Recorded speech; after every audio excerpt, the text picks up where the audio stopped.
Hi,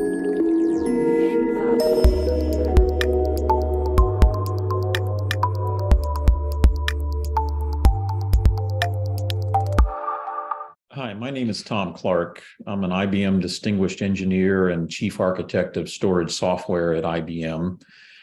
I want to talk to you about building a storage platform for enterprise containerized applications.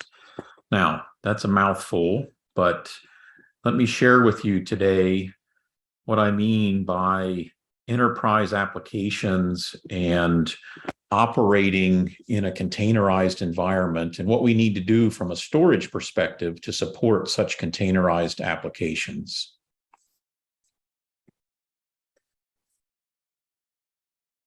Many companies that I talk to are modernizing their applications, and they want to modernize the application in order to drive innovation in their company. IT is becoming less and less of just a cost sink. It's becoming much more of a competitive advantage. And because of that, we need to drive innovation, and we need to move fast, and we've got to be able to accelerate our innovation rate in order to help the business. Now, in order to do that, we hear this term digital transformation, and really digital transformation is not only about digitizing operations and so forth, which has been happening for a long time.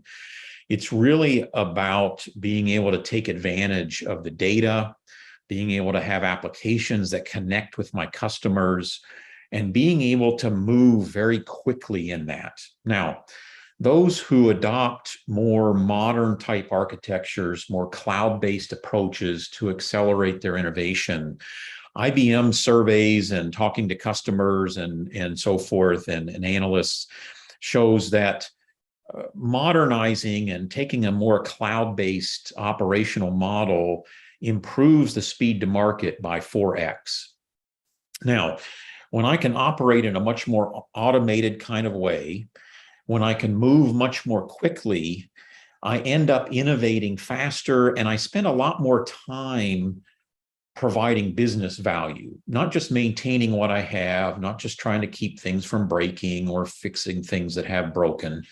I'm really allowed to innovate. I'm allowed to be able to spend my time connecting with the customers, providing value to the environment, value to my business. So when we talk about this idea of application modernization, we're going to talk about containers, containerized applications, and all of that. The whole point is to be able to move more quickly and to provide business value. And we see that in the software world. We've come a long way from where I started decades ago, which was where we spent months and months trying to design and develop and deliver something, and then it would get to market. You know, that changes now into days or at most weeks or maybe a quarter before I have a major update to my value in my software. So we want to move much faster. We got to modernize our environments in order to be able to do that. Now, when I look at modernizing and I look at my IT environment, I have some decisions to make. I have certain applications that I may just not be able to modernize very well. Maybe I don't need to make much change or evolution to them. They operate fine as they are. Maybe the architectures are such that they're just not suitable to be containerized and modernized and so forth. Then I have a whole set of existing applications that I really want to be able to modernize and migrate to a cloud-like operation. And that means that I'm going to change a lot of things about it. I'm going to probably have to restructure it and think about containerizing it, turning it into a set of microservices, as we call it. I'm going to have to manage those applications in a different way because now I'm running in a different structure. I'm running in a different architecture, different runtime. I want to deploy those then in a variety of environments, maybe public clouds, maybe my own private cloud on premises, probably in multiple kinds of places. IBM's research shows that about 94% of our customers are in a hybrid cloud environment, is what we call it, hybrid multi-cloud, meaning I've got more than one. I may have one or more public clouds. I have my own private cloud. I'm in a hybrid kind of a world. Okay. So I have to think about not only how do I take my application, how do I make it more modern and containerized and in this new model and architecture, but I got to think about where I'm going to deploy it and how to optimize how I'm going to operate from there forward. Now, if I'm building an application from scratch, of course, I'm going to build it in a cloud native kind of way. I'm going to build it using containers, microservices. I'm going to take a whole different approach to how I go about it and how I do it. I'm going to build facilities in the application to kind of manage itself, possibly to do backup, replication, other kinds of aspects that I'm going to build right into my application. So this evolution requires some thought, some analysis. What does it make sense? What's the cost benefit as I try to move my environment to this much more rapid kind of dynamic world where I can provide rapid business value and innovate on a much more quick basis? Now, I've mentioned containers a few times, and I would imagine at this point, because there's been so much activity in this space, that most folks understand containers and kind of what they are. But let me just spend a couple of minutes on it here. And let's do a comparison between a VM and a container. So in a VM, I've got the whole app package together. Okay, I've got the operating system, I got all the libraries, everything I need, and I've got my application. I bundle it all together. I'm running it on a hypervisor that's essentially simulating my environment and my hardware so that I can run lots of apps on lots of virtual machines, virtual environments on a single hardware environment. Now, in the container world, containers are much more lightweight. They are allow me to take an app, to break it into pieces. They're much lighter weight because they are sharing, actually, on top of that container engine, they're sharing an underlying host operating system. So I'm not carrying the operating system around with me. And I'm basically now able to break my application into smaller pieces that I can innovate independently. I operate in what's called the DevOps type model, where I'm developing and operating all in a tight cycle. I'm not sort of handing everything over and have a different operations team that has to figure out how to deal with it. It's much more tightly wound together. And I've now got applications that I can innovate much more quickly. I've broken them into smaller pieces. I'm in a much more dynamic environment because it's lighter weight. Spinning up containers, spinning down containers is a much faster, lighter weight kind of operation. And so I can do this very quickly.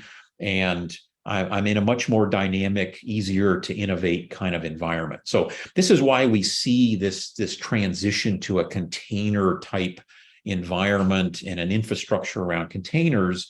It's really because this is the more modern way to build an app where I can structure it in a way that I can move much more quickly, develop the pieces, deliver on a very rapid cycle, and have a much more dynamic, lighter weight kind of environment to operate in.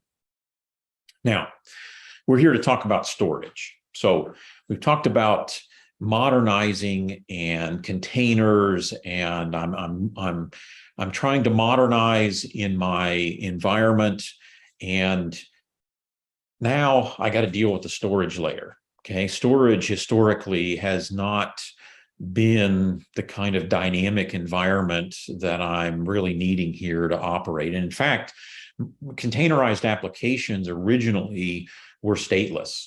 So they might have had some temporary state and things, but they, when I was when I was done running the application, I just threw it away, and I didn't have any state that I needed to keep. I spun them up, I spun it down, and it was dynamic in that way, no state.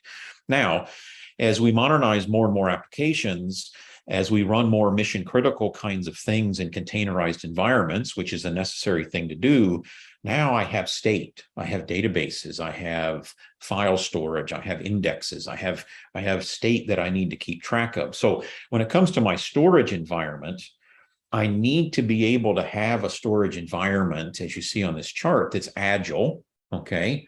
It's got to be able to respond to my app, and it's got to be very dynamic, right? My app is changing, it has different needs, it's doing different things. I need storage. I need it now. I need to be able to have app-aware type storage that can be as dynamic as I'm trying to be with my app environment. It doesn't help me if my app is very dynamic and doing various things, but the storage underneath, takes me a week, or I've got to set things up. I can't touch it. I can't do anything with it. Resiliency and security. I still have need for things like disaster recovery and for high availability. I need to be able to do backups, and I need my data encrypted when I store it. And I need all these different aspects to be a part of this environment that I'm operating in.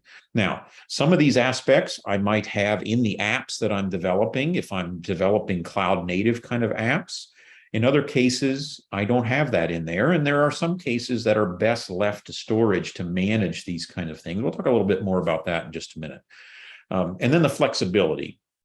This is similar to agility, but I need the flexibility to incorporate existing environments and to innovate and develop new ones, okay?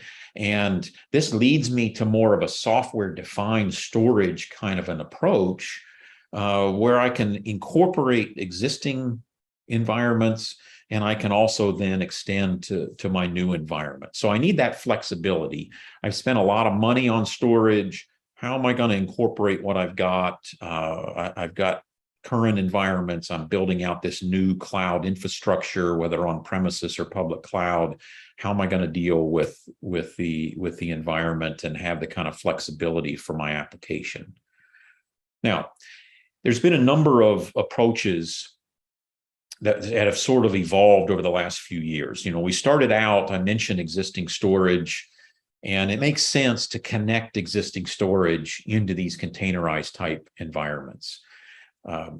There are standards. The Container Storage Interface, or CSI, is a standard API to integrate storage, to do things like provisioning and so forth. We'll talk a little bit more about that in just a moment. But I need to container enable my existing storage, and that makes sense, right?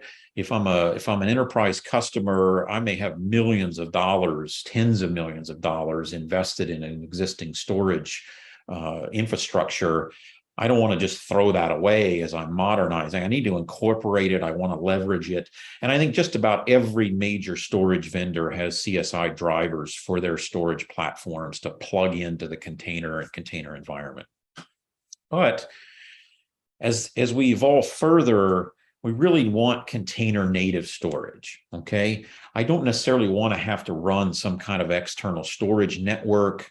Maybe I want to just use embedded storage. I really want a storage platform that is container native. In other words, it's written in a containerized manner.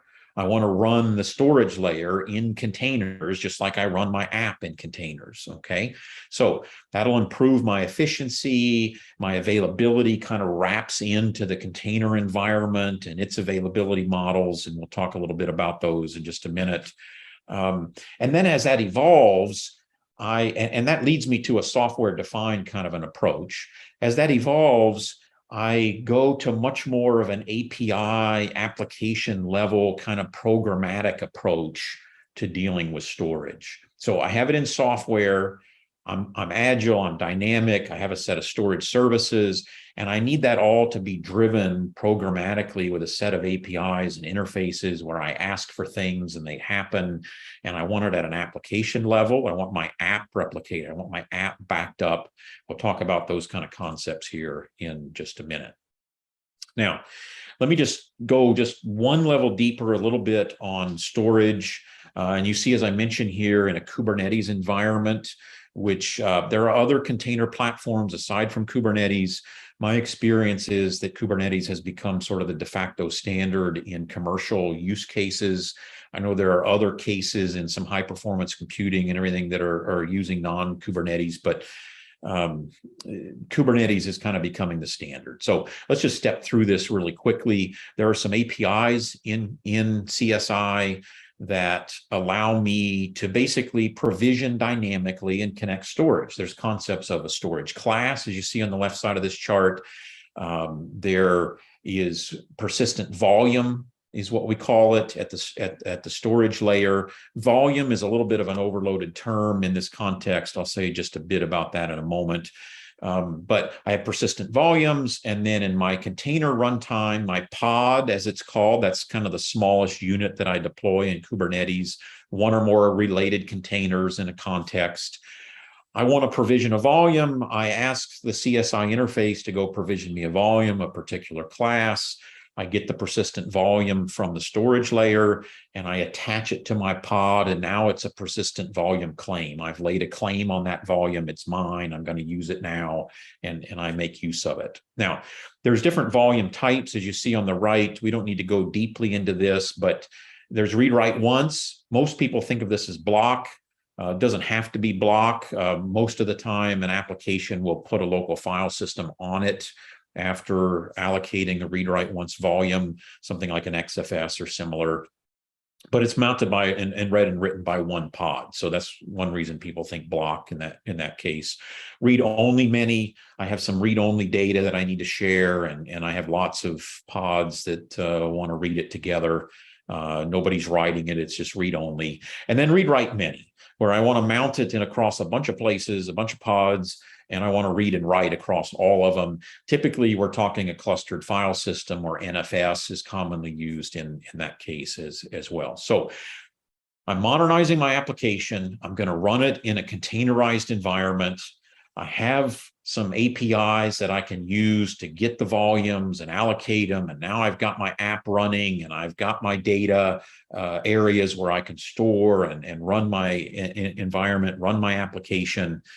Okay, now I need some storage services, because as we mentioned, I'm in a world where as I move these stateful applications to modernize, and as I'm trying to meet my business requirements for availability and so forth, I need a set of storage services that can provide that. And they need to be able to provide it across the different types of storage, whether it's block or file, or even, object storage. I may be using object to store sets of data, especially large and static kinds of data. Now, let's talk about some storage services. And we're going to just touch on a few here.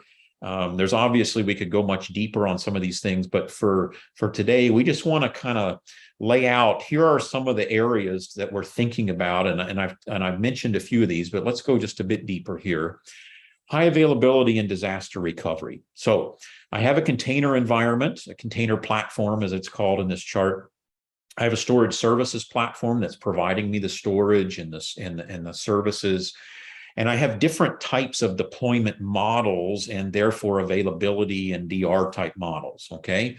The leftmost here, what we call a stretch cluster kind of model, cross-zone kind of HA, very common in public clouds, where I have basically separate zones, okay? And I'm making copies of my data in my environment across these zones, so that if any one of these zones goes away, the applications or the containers that are running in that zone are started on another zone, and I just keep operating, okay? My recovery point objective, that's what RPO is 0, meaning I don't expect to ever lose any data here. Everything's synchronous. I've got zones running. It's one context, one environment spread across. The middle one is what we call Metro DR. In this case, I've got separate container environments, but I've essentially got one storage platform, okay? I'm synchronously replicating my storage across the zones and these environments, but I have a different container context, and we'll talk in just a minute about some of the implications of that, because it does add some complexities. But again, I don't expect to lose any data here if I need to fail an app from one side to the other. And in all cases, I'm active on all sides here, okay? Maybe not the same app spread across, but I am active on each container environment. On the far right, I've got what we call a regional DR. Now I'm at a distance such that the latency and everything means I really cannot replicate synchronously. I've got to do async replication. And that means I'm going to be behind by some amount of time. And you can see my recovery point objective is minutes. if I have to do this kind of a disaster type failover, I'm going to lose some information. I'm going to lose possibly the last few minutes of my updates that haven't made it to the other side. Okay. Again, totally separate contexts, and I'm replicating in between those. Okay. Let's talk then. Let me just drill a little more deeply, because I mean, these are very common kinds of things in the traditional world, VMs or whatever the case might be. But let's talk about how this operates just a little more deeply in this container modern app kind of a world. Okay. Now, this is an example of a regional DR. We could have taken others, but we'll do we'll look at the regional DR example, where now I've got two totally separate contexts. I've got my cluster A on the left. I got my cluster B on the right.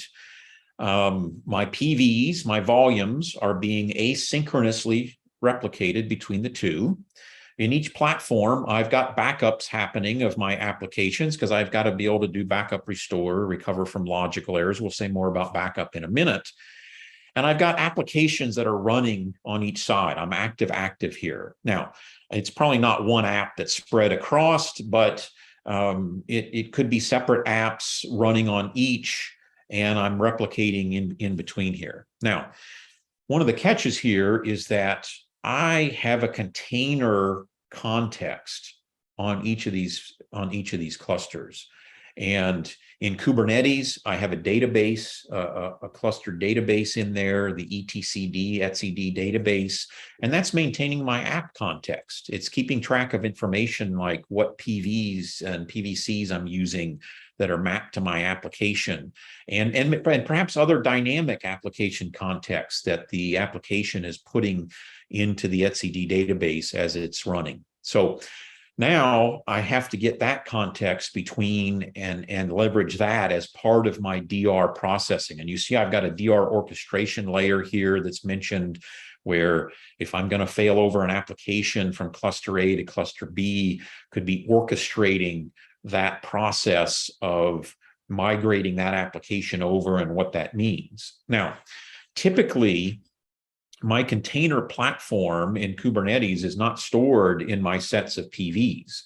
The reason for that is I get into chicken and egg problems. I need my container context in order to kind of understand my PVs, and I can't really have my PVs running without the container context. So I get in a little bit of a chicken and egg problem there. And so typically the container platform context, the etcd database, is stored in embedded disks or in some context that may be outside of my storage services platform. So I need facilities that can be added to this environment that are able to, and you see that in the green here in this chart, the green boxes, the app and PV contexts, that are also copying my application context between, so that now, as you see in the upper right in the text here, as I fail over an application, I need to be able to set up my PV context so that it has access and connections to the volumes when it's starting to run.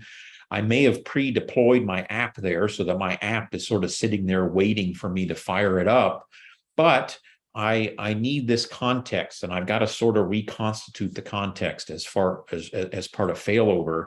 And that's important for me. Again, this is a different kind of a thing in this container and Kubernetes type environment. Now, I've got backups running on cluster A. If I fail my app over to cluster B, I need my backups to start taking over on cluster B.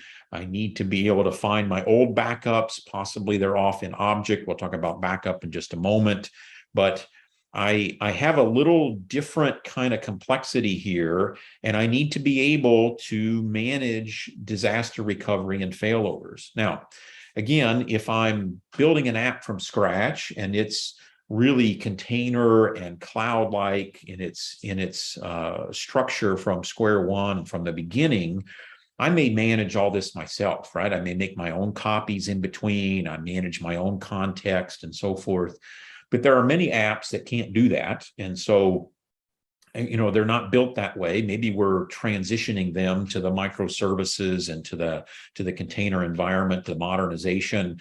And I really need a storage platform then that can manage this for me. I need to have that. Or maybe in another case, I have a multi-part application maybe application 1 and 2 here are related to each other, and I need to deal with them as a unit. Well, I can try to build a bunch of structure into app 1 and 2 or a harness around it or whatever, but it's probably better for me to rely on the storage services platform to treat those as a group and manage my replication and my ordering and my failover and my consistency from that perspective. So even though in a cloud context, we might think, well, the app just supposed to do these things. Well, we still have a lot of cases that we need the storage layer and a storage services layer to provide these kind of facilities and these kind of storage services. Now, let's talk about a couple of other kinds of storage services. Backup restore. I still need backups. I could have logical errors. I accidentally delete my database. Replication doesn't help me there. I delete my database and my storage replication happily, or even my app replication happily deletes the database on the other side. So I now have a problem. I need to go back to an earlier version. Now, CSI provides an ability has an API to be able to take a snapshot, a storage level snapshot of my PV. So we can use that to take snapshots. You see that in this picture here.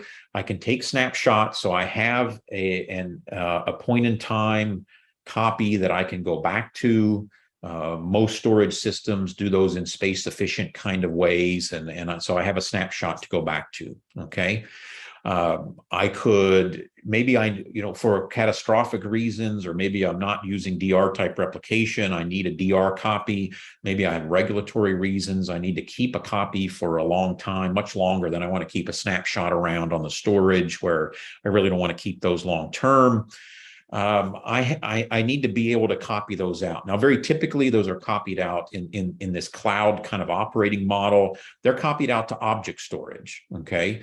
And so somewhere I have object storage, whether it's in the public cloud, maybe I have an object storage environment that's in my data center, whatever the case might be, I'm copying the snapshot out to object storage, okay? Now, in more traditional environments, I have backup servers, and backup servers provide lots of facilities. They do things like maintain copies. They can tier the data to things like tape, provide more air gapping. They can deduplicate the data to kind of make those extra copies more efficiently stored. And so if I want to fold that into, maybe I want to fold this new modernized, containerized environment into my existing secondary data lifecycle. And so I really want to put the data in my backup server and let it deal with it in terms of its cycle of maintaining those copies and aging them out of my environment over time, or keeping them for forever, or whatever it is I need to do. So that's kind of the cycle of those. But there's some other things that we have to keep in mind here.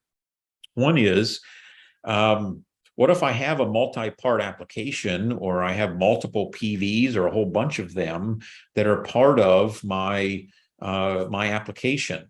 Well, the CSI interface gives me the ability to take a snapshot of a PV, but it doesn't provide me any kind of grouping there. I really need what's called a consistency group. I want to take a snapshot based on how my app sees a group, a consistent set of data. So with a consistency group, I could take a snapshot at a point in time that covers a whole set of PVs that are related to one another, and those are taken at one logical point in time, and that will give me a crash consistent backup. So that's the equivalent of a power outage kind of a backup. I've got it all snapped at that exact point in time, okay? And of course, then I could copy that set out to object or to my backup server or whatever. So that's an important concept. It's not in CSI today. There's talk about it, and it doesn't appear to be imminent, but I do expect it'll come eventually, but it's not there yet from a CSI perspective. So getting that requires a storage services platform that can have that available without having to without you having to build something like that into your application itself. Okay. Now, what if I need app consistency? Well, to provide app consistency, I need some kind of a tie-in to my app.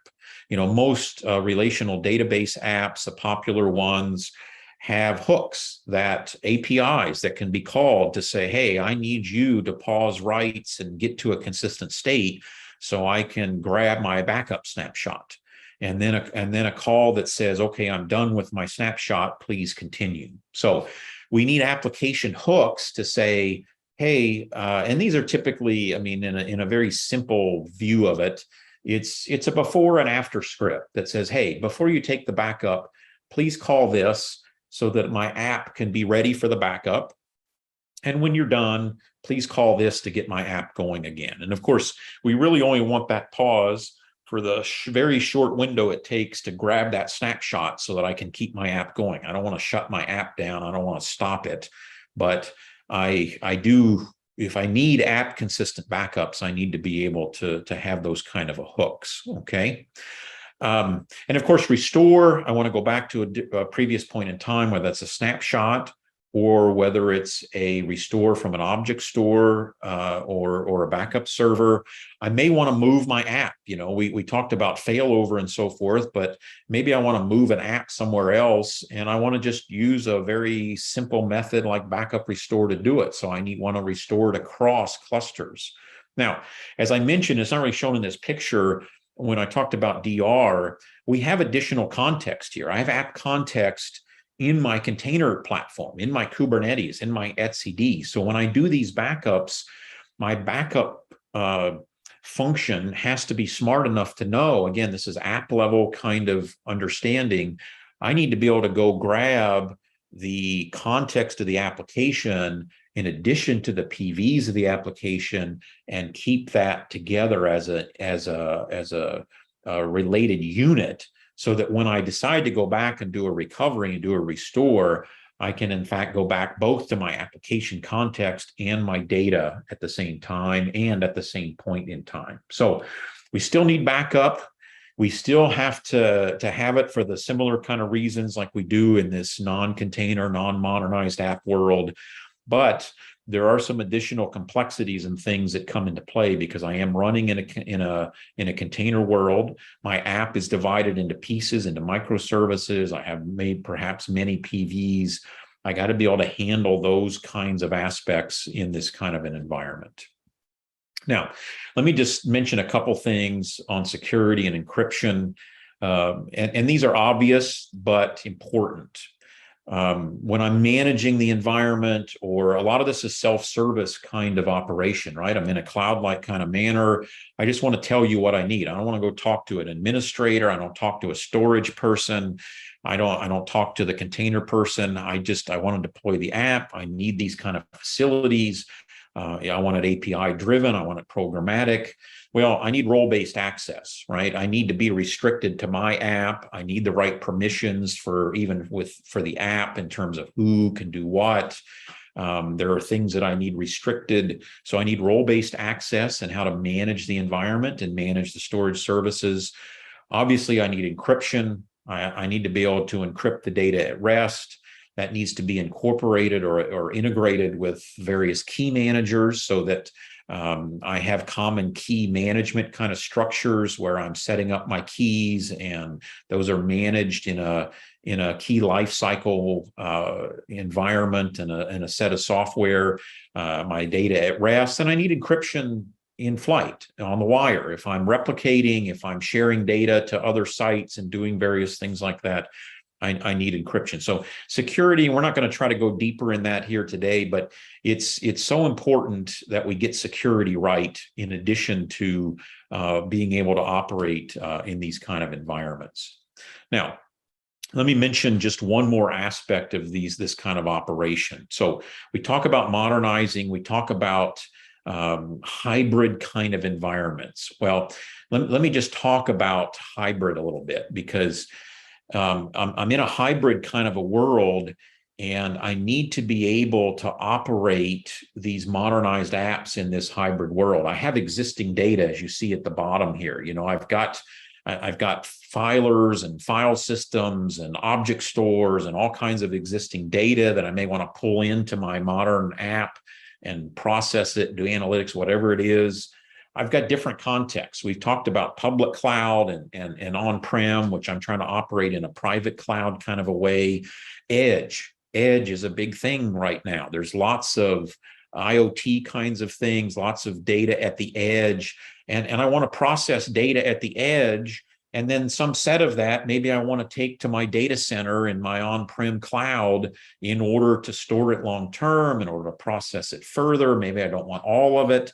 But when we talk about this hybrid world, and you see a few example use cases here, right? I mentioned the edge to the data center and transferring data there. Maybe I want to migrate an app to the cloud. Okay, I decide it's more optimal to take this app and push it off to a public cloud. How do I do that? I got to get my data there somehow. We talked about the backup restore kind of model, but I'd really like to make that more seamless, right? Maybe I have a set of data that you see in this blue line here, if you can see that, that I want to burst some data. I've got a set of data. I want to spin up some analytics processing in the public cloud on that and do some crunching on it, do some analytics, and then spin it right back down. Well, how am I going to get the data there? How do I go about doing that? So ideally what I have is a storage services platform that can connect all the pieces together, that can then make all this work seamlessly, show me a single namespace across, let me access data and basically move it wherever I want it moved, wherever I need to process it, wherever my app needs to run, and so forth. And that's obviously a much more advanced storage facility, storage service that we've been talking about here. So we've talked about a whole set of storage services. As I mentioned, I'm from IBM. I just want to, as I wrap up here, I just want to mention that we are building out this set of storage services and have built out this set of storage services in a product we call IBM Spectrum Fusion. And it is our storage services platform for containerized applications. Our other storage platforms certainly connect into containerized and environments and have CSI drivers, but this is our native environment for running containerized applications and providing the kind of storage services that we've talked about: DR, backup, operating in different contexts. As you see here, we have an appliance that's integrated. We use Red Hat OpenShift to package our Kubernetes and provide us a Kubernetes and services platform. It's Spectrum Fusion Hyperconverged Infrastructure, or HCI, is a bare metal OpenShift environment. We have a pure software version that runs on VMware. We are in the process of moving to various cloud environments and public cloud environments as well. And it allows us to then provide in this hybrid world, as you modernize apps, where you want to run it, how do you want to optimize it on premises, on your VMware environment, in public clouds, connect it together to share data, to move things around, and providing the set of storage services from HA to backup and a whole other set of services that we don't have time to talk about today. So just wanted to mention that as well. And as we wrap up our discussion today. So we've talked about modernization. We've talked about how to modernize and moving to this containerized world, moving much more quickly. We still need a set of storage services, and we get a whole new set of problems, very similar set of problems to what we've been solving in other contexts, but added complexities with the structure of the applications and the modernization and the container and Kubernetes kind of environments. And so we need a set of storage services to really support us in that kind of a world. So I appreciate the opportunity to share with you today.